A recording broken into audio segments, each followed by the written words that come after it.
So Jaganmohan Reddy దిగిపోతాను, నేను దిగిపోయినా బాధ లేదు అన్న మాటలు ఆయన నోటి నుంచి వచ్చాయి అంటే దాని వెనక ఆంతరం ఏమనుకోవాలి? జగన్మోహన్ రెడ్డి దిగిపోయింది, ఆల్రెడీ దిగిపోయాడు. మార్చి 23, 2023 తారీఖు 2023 ఆ రోజే జగన్మోహన్ రెడ్డి దిగిపోయాడు. 2 గ్రాడ్యుయేట్ ఎమ్మెల్సీలు, ఒక MLA quota MLC Telugu Desam party గెలిచిన రోజే జగన్మోహన్ రెడ్డి ముఖ్యమంత్రిగా దిగిపోయాడు. కాకపోతే ఆపద్ధర్మ ముఖ్యమంత్రిగా కొనసాగుతున్నాడు అంతే. వెంటిలేటర్ మీద ఉన్నాడు జగన్మోహన్ రెడ్డి ముఖ్యమంత్రిగా. అది కూడా త్వరలో జనం పీకేస్తారు. ఇవాళ నీకు బాధ లేదేమో కానీ నువ్వు ముఖ్యమంత్రిగా దిగిపోతే మాత్రం నీ పేటీఎం కుక్కలు తట్టుకోలేవు. ఎందుకంటే వాళ్ళకు చూపించాల్సిన టార్చర్లు మేము చూపిస్తాం. అదే మాదిరిగా నీకు ఎందుకు బాధ లేదయ్యా జగన్మోహన్ రెడ్డి దిగిపోతా? ఎందుకు బాధ లేదు? ముఖ్యమంత్రి పీఠం కోసమే కదా బాబాయిని వేసేసావు. బాబాయిని వేసేసి అంత కష్టపడి తెచ్చుకున్నటువంటి ముఖ్యమంత్రి పీఠం పోతుంటే నీకు బాధ ఎందుకు ఉండదు? బయటకి ఎట్లా కనిపిస్తా ఉన్నావు కానీ ముఖ్యమంత్రి పీఠం కోసమే కదా తల్లిని చెల్లిని వేరు దూరం పంపించేసావు. వాళ్ళు వస్తే మళ్ళీ వాళ్ళకి ఎక్కడ ఇవ్వాల్సి వచ్చుద్దోనని చెప్పేసి వాళ్ళిద్దరిని దూరం పంపించేసావు. ఎందుకు బాధ లేదు? నీకు బాధ ఉంది. కాకపోతే నువ్వు ఆ బాధనంతా కూడా దిగమింగుకొని బయటికి ఆ ఇండియా టుడేలో బఫూన్ అయ్యావు కాబట్టి ఏదో నటిస్తూ ఉన్నావు. నీ బాధ, నీ సంతోషం ఇవన్నీ కూడా నీ కంట్రోల్లో లేవు. నీ కంట్రోల్లో నీ ఎమోషన్స్ దాటిపోయి చాలా రోజులైంది. ఏది కూడా నీ కంట్రోల్లో లేదు. నువ్వు జస్ట్ అన్ యాక్టింగ్ బఫూన్ అంతే. ఇండియా టుడేలో అది ప్రూవ్ అయింది. ఇండియా టుడేలో నువ్వు కోట్లు ఖర్చు పెట్టి పెట్టించినటువంటి సభలో ఆ డిబేట్లో నీ ఎమోషన్స్ నీ కంట్రోల్లో లేవని చెప్పి అర్థమైపోయింది. ఎందుకంటా ఉన్నానంటే సావుడికి వెళ్ళి నవ్వుతావు, నవ్వాల్సిన చోట ఎడుతావు. ఏ ఒక్క ఎమోషన్ కూడా నీ కంట్రోల్లో లేదు. మరి ఎవడు కంట్రోల్ చేస్తూ ఉన్నాడో కానీ ఒక ముఖ్యమంత్రి స్థాయి వ్యక్తిని కంట్రోల్ చేయడం అంటే మాటలు కాదు. సో ఇతను దిగిపోయి చాలా రోజులు అయింది. బట్ యాక్టింగ్ యాజ్ ఏ ఆపద్ధర్మ ముఖ్యమంత్రి అంతే. అంటే ఏంటి ఆయన ఎంత ప్రెజర్ ఫీల్ అవుతున్నారు అనుకోవాలంటారా లేదా ఇంకేమైనా? ప్రెజర్గా ఏంటి బ్రదర్? రోజుకు ఒకడు వెళ్ళిపోతూ ఉన్నాడు, ఒకళ్ళు ఇద్దరు ముఖ్యమంత్రి ఎమ్మెల్యేలు, ఎంపీలు, మినిస్టర్లు పార్టీలకు రిజైన్ చేసి పారిపోతూ ఉంటే ప్రెజర్గా ఏంటి? వై నాట్ 175 అన్నాడు.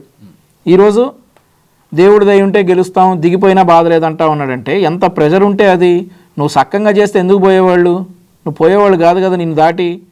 నీ ఎమ్మెల్యేలు, నీ చుట్టూ తిరిగిన వాళ్ళు, నీ క్లోజ్ అసోసియేట్స్ నిన్ను వదిలేసి పారిపోతూ ఉన్నారంటే నోటిఫికేషన్ వచ్చినా గుర్తుపెట్టుకోండి, వైఎస్ఆర్ కాంగ్రెస్ పార్టీ 90% ఖాళీ అవ్వటం ఖాయం. ఇక ప్రెజర్గా ఏముంటుంది?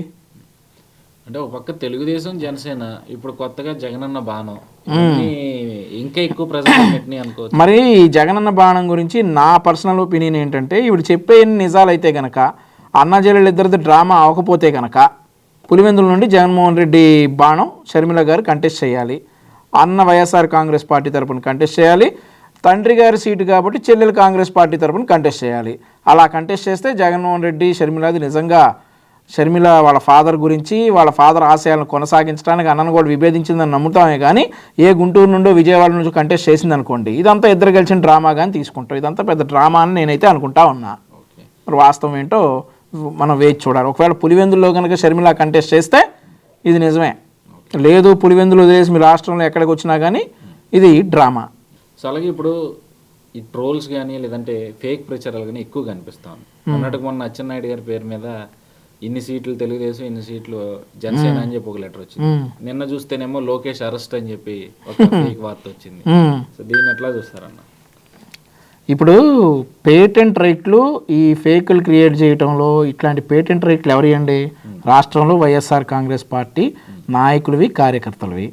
వీళ్ళు అసలు ఎప్పుడు క్రియేట్ చేయలేదు. 2014 నుండి 19 వరకు ఎన్ని క్రియేట్ చేశారు? పింక్ డైమండ్ అన్నారు, ఫేకేగా. 33 మంది కమ్మ డిఎస్పీలు అన్నారు, ఫేకే కదా. ఇన్సైడ్ ట్రేడింగ్ అన్నారు, ఫేకే కదా. ఆ తర్వాత అసలు ఇటు మంగళగిరి దగ్గర ఉండే హాయిలాండ్ లోకేష్ గారు కంట్రోల్లోకి తీసుకున్నారని అన్నారు. వాస్తవం అది? మంగళగిరి దగ్గర ఉండేటటువంటి హాయిలాండ్ లోకేష్ గారు స్వాధీనం చేసుకున్నారని అన్నారు. అది వాస్తవమా? అది ఫేక్. అసలు ఇలా బతుకే ఫేక్ బతుకు. అరే అసలు ఒక క్వశ్చన్ అడుగుతా మిమ్మల్ని, సూటిగా చెప్పండి రా. లోకేష్ గారు కనుక అమెరికాలో అరెస్ట్ అయితే సాక్షి ఛానలు, సాక్షి పేపరు నిద్రపోతాయిరా? అసలు కనీసం ఒక్క స్క్రోలింగ్ అన్నా వచ్చిందా? అరే మీకు అసలు లోకేష్ గారు అధికారంలో ఉంటే భయం, లోకేష్ గారు ప్రజల్లో ఉంటే భయం, లోకేష్ గారు కనపడకపోతే భయం, లోకేష్ గారు కనిపిస్తే భయం. అరెస్ట్ అయ్యాడా లోకేష్ గారు? మరి ఇదే రకంగా మీ ఇళ్లలో, అంటే మీ నాయకుడి ఇళ్లలో కనపడని వాళ్ళందరూ కూడా అరెస్ట్ అయినట్టేనా? ప్రతి ఒక్కరికి ఒకటే సమాధానం, సాక్షి ఛానల్ నిద్రపోయిద్దా? లోకేష్ గారు అరెస్ట్ అయితే కనుక, లేదంటే లోకేష్ గారి మీద చిన్న నింద వేసినా కానీ సాక్షి ఛానల్ అనేది స్టే మీద బతుకుతుంది కదా. వెంటిలేటర్ మీద ఉన్నటువంటి సాక్షి ఛానల్, ఆ టిష్యూ పేపర్ సాక్షి పేపరు కామ్గా ఉంటారా? మీ బతుకులు మీరును ఒక్కటన్నా నిజం చెప్పారా? అయితే మొన్న ఈ మధ్య ఒక బుల్లిపేటి ఎంగాడు అరెస్ట్ అయ్యాడు అమెరికాలో. ఒక యదవ వాడెవడో బొక్కా పకీర్గాడు అరెస్ట్ అయితేనే అమెరికన్ మీడియా మొత్తం కూడా ఒక ఇండియన్ను, జగన్మోహన్ రెడ్డి క్లోజ్గా ఉండేటటువంటి, ఒక రాష్ట్ర ముఖ్యమంత్రి క్లోజ్గా ఉండేటటువంటి ఒకడు హ్యూమన్ ట్రాఫికింగ్ చేస్తా అరెస్ట్ అయ్యాడు అని చెప్పేసి అంత పెద్ద న్యూస్ వేస్తే, మా పార్టీకి జనరల్ సెక్రటరీ, మా యువ నాయకుడు ఆయన అరెస్ట్ అయితే అసలు అమెరికాలో ఉన్నటువంటి మీడియాలో రాదా? అసలు అవన్నీ రాకపోయినా సాక్షి వాడు కనీసం ఒక లైన్ అన్నా వేసాడా?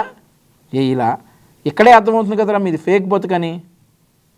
ఎన్ని రోజులు చేస్తారా ఇట్లా? మేము వేసే చిల్లర మీద బతుకుతున్నారు మీరు. ఈ ఫేకులు చేస్తేనే మీ ఇంట్లో అమ్మ బాబుకి కానీ పెళ్ళాం పిల్లలకు కానీ అన్నం పెట్టగలరు మీరు. లేదంటే అది వేయలేదంటే వాళ్ళకి అన్నం కూడా పెట్టక ఆకలితో మాడి సస్తారు. పని చేసుకుని బతకంటారా బాబు.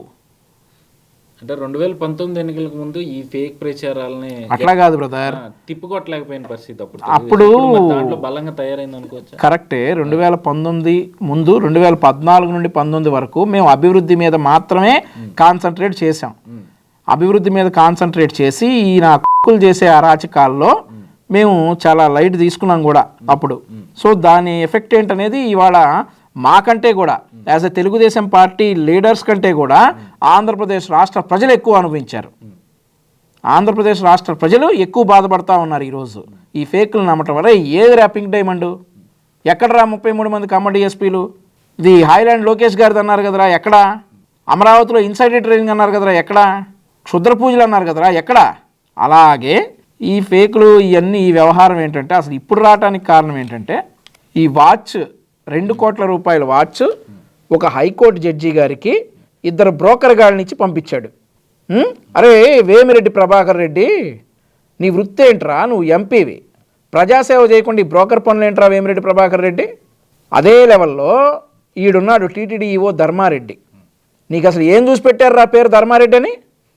మళ్ళీ నీకు అత్యంత పవిత్రమైనటువంటి, హిందువులు అత్యంత పవిత్రంగా భావించేటటువంటి టీటీడీ ఈవోగా నిన్ను అపాయింట్ చేస్తే నువ్వు ఆధ్యాత్మిక పనులు చేసుకోకుండా పనులు చేస్తావా? నిన్ను మళ్ళీ టీటీడీ ఈవోగా మేము ప్రజలకు చెప్పుకోవాలా? నిన్న టీటీడీ ఈవోని చేసింది ఒక బ్రోకర్ గాడినా? అరే అసలు 2 కోట్ల రూపాయలు వాచ్ ఏంట్రా? గిఫ్ట్ ఏంట్రా? మాకు 1000 రూపాయలు 10,000 రూపాయలు పెట్టి వాచ్ కొనుక్కోవాలంటే మేము ఎన్ని ఆలోచిస్తావురా బాబు? రాజధాని డెవలప్ చేయడానికి లక్షల కోట్లు అవుద్ది, నేను చేయలేనన్నారు. జీతాలు ఇవ్వడానికి డబ్బులు లేవన్నారు. జడ్జి గారికి మీరు నా బాధని, మా ఆవేదనని సప్రెస్ చేస్తా ఉన్నారు మధ్యలో క్వశ్చన్స్ అడిగి. ఎంత బాధ ఉందో తెలుసా? 2 కోట్ల రూపాయల వాచా? ఒక నెల రోజులు లేటుగా హౌస్ ట్యాక్స్ ఏదో కడితే ఇల్లు జప్తు చేసి మా దగ్గర ట్యాక్సులు దొబ్బి, లేదంటే ఇంకేదో రకంగానో మా దగ్గర డబ్బులు బాది 2 కోట్ల రూపాయలు పెట్టి నువ్వు వాచ్ ఇస్తావా? ఎందుకు? అవినాష్ రెడ్డికి బెయిల్ ఇచ్చినందుకేగా, బెయిల్ తెప్పించేదందుకేగా. జడ్జి గారు ఎవరో ఇసిరి కొట్టాడంట మొహం మీద. ఆ జడ్జి గారికి పాదాభివందనాలు. ఎండగట్టిన మీరు ఆ రోజే బయట పెట్టుంటే ఇంకా బ్రహ్మాండంగా ఉండేది సార్, రాష్ట్ర ప్రజలకు ఇంకా బాగుండేది. మీరు సుప్రీంకోర్టు కంప్లైంట్ చేశారు, జనాలకు కంప్లైంట్ చేయాల్సింది, ఆంధ్రప్రదేశ్ రాష్ట్ర ప్రజలకు చెప్పాల్సింది ఇట్లా చేశారని. మీరు రూల్స్ ప్రకారం వెళ్ళారు, దట్స్ ఓకే. సుప్రీంకోర్టు వారు ఇప్పటికైనా కానీ దీని మీద సిబిఐ విచారణ చేయించాలి. మా లీడర్ వరలరామయ్య గారు అడిగినట్టు దీని మీద సిబిఐ విచారణ చేయించాలి. ఎంతటోడున్నా కానీ ఈ వాచీ వ్యవహారంలో బయటికి లాగాలి. ఈ వాచీ వ్యవహారం ఒకటి, అలాగే బఫూన్ అయ్యాడు కదా ఇండియా టుడే డిబేట్కి వెళ్ళి బఫూన్ అయ్యాడు కదా, అదొకటి. ఒక పక్క నుండి బాణం జరుగుతుంది, వీటన్నిటిని డైవర్ట్ చేయడానికి మళ్ళీ ఇంకో పక్క నుండి ఈ వైఎస్ఆర్ కాంగ్రెస్ పార్టీ నాయకులందరూ క్యూ కట్టారు. జగన్మోహన్ రెడ్డి గారి పార్టీ నుండి పారిపోయి తెలుగుదేశం పార్టీ తీర్థం పుచ్చుకోవడానికి చంద్రబాబు నాయుడు గారు, లోకేష్ గారు ఎక్కడుంటే అక్కడ క్యూ కట్టారు. వీటినన్నింటినీ జనాల నుండి డైవర్ట్ చేయడానికి లోకేష్ గారు అరెస్ట్ అయ్యారని చెప్తారా మీరు? సిగ్గులేదురా? సో ఇప్పుడు అంటే జీతాలు ఇవ్వడానికి డబ్బులు లేవు, దేనికి డబ్బులు లేవంటారు, వాచ్కి మాత్రం 2 కోట్లు ఎక్కడి నుంచి వచ్చినాయి అనుకో. మింగిన డబ్బులే కదా, జనం దగ్గర మింగిన సొమ్మే. జీతాలు ఇవ్వడానికి డబ్బులు ఉండవు, అంగన్వాడీలకు 500 జీతాలు పెంచడానికి దిక్కులేదు. వీళ్ళు వాచీలు మాత్రం ఇస్తూ ఉంటారు. ఇక ఇట్లాంటి వాచీలు ఎంతమంది అధికారులకు ఎన్ని ఇచ్చారో అవన్నీ బట్టి లెక్కలు రావు కదా, ఈడు మళ్ళీ మమ్మల్ని వ్యవస్థలు మేనేజ్ చేస్తారని అంటాం. సిగ్గుండాలరా రే, వ్యవస్థలను మేనేజ్ చేయటం అంటే ఏంటో. ఇన్ని సంవత్సరాల నుండి బెయిల్ మీద ఎలా బయట ఉన్నావో, ఆ బాబాయిని వేసేసినా కానీ అసలు టచ్ చేయకుండా ఎలా ఉన్నారు, ఇవన్నీ ఇంకెవరికి తెలియాలి, పైన వాడికి తెలియాలి. మనం ఏం మా కామెంట్స్ చేయకూడదు, ఇందులో చాలా లోతైన ఇది ఉంది కాబట్టి ఇక్కడతో వదిలేయటమే. వీటిని మనం కామెంట్ చేయకూడదు. ఖచ్చితంగా సిబిఐ విచారణ జరగాలి. ఆ 2 కోట్ల రూపాయల వాచ్ ఎక్కడి నుంచి ఎక్కడికి వెళ్ళింది, ఆ వాచ్ ఏంటి, ఎవరు తీసుకెళ్ళాడు, వాళ్ళకి ఎవరు ఇచ్చారు, ఆ వాచ్ కొనడానికి డబ్బులు ఎక్కడి నుంచి వచ్చినాయి, ఇవన్నీ కూడా ఖచ్చితంగా ప్రజలకు తెలియాలి.